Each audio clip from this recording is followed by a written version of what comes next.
Gen Con 2023 continues. It is Saturday morning, and I'm visiting the Rowan, Rook Decard exhibit area for the first time. And I have the pleasure of talking with Kieron Gillen, who is the author of Die RPG. I am. So you want the RPG to die? I want everyone. No, it's not true. I find like I want the industry to live, like, and death, resurrection. That's what RPGs are about. Yeah. So that is a big release. Is that considered a Gen Con release for Rowan, Rook Decard? I think they do actually. Like, it was the Kickstarter, so it's been with people. But like the Kickstarter's now in the hands of all the backers. So this is like the first big show they've got here. So yeah, it's definitely a US debut. Excellent.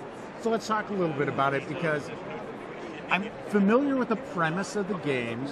Isn't it based on, is it a graphic novel that you did? Yeah, it's like me and an artist called Stephanie Hands, we did a comic called Die, and alongside, at the same time as developing the comic, we were developing the game as well. So they're basically kind of, I used to think about what was the tail and what was the dog, and eventually the dog ate its tail and became a dog Ouroboros.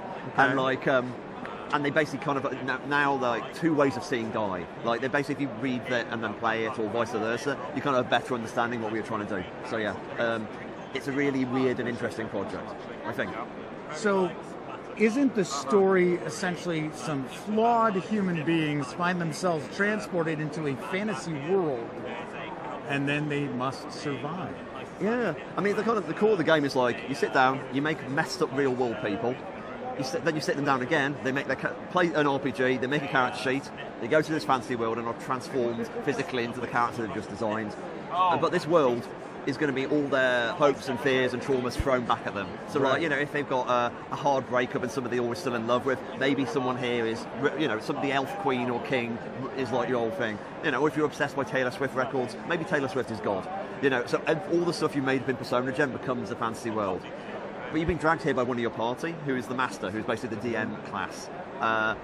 And you basically hunt them down, and then it's a question of whether you stay or go. And that's kind of, it all builds towards the party deciding. And some people may want to stay, and some people may want to go. And the decision has to be like unanimous. So like, everyone's got to agree, and then people don't get votes, and the world will probably end if they don't. So in other words, it's literally becomes a game of what are you actually willing to get your fantasy? What is reality or fantasy better? You know, that's kind of what the game is. And like, they're always pretty heady. You know, it sounds meta, but that core thing, that's a really cool question and interesting. And for me, it's like, why do we play games? Why do all of us like?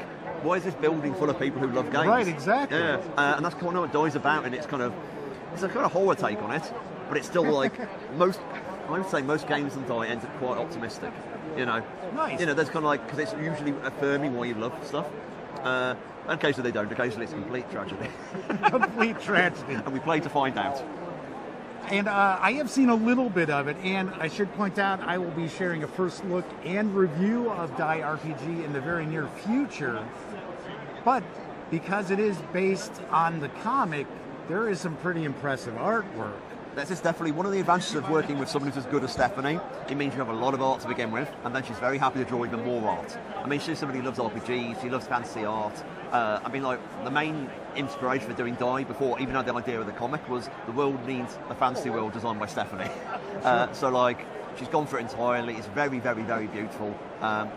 And there's lots of new stuff, and we've got some guest artists as well. We've got like our famous friend Rolodex, who did kind of like the big artworks of various bits of the bestiary and stuff like that. So it's a really beautiful book, and both in normal edition is gorgeous, and then there's a special edition. We've got Ryan Hughes, who's a very famous designer in comics, who did this very ornate and elegant and beautiful book design, and it's incredibly expensive looking, frankly. Well, I'm going to share a little B-roll so people get a peek at it. It's definitely like, if you don't see it, at least rub your hands over it, because it's very much like that high quality texture you like in an RPG. So I'll actually record the sound of it so you get that. I forget what they always call it, ACM or whatever.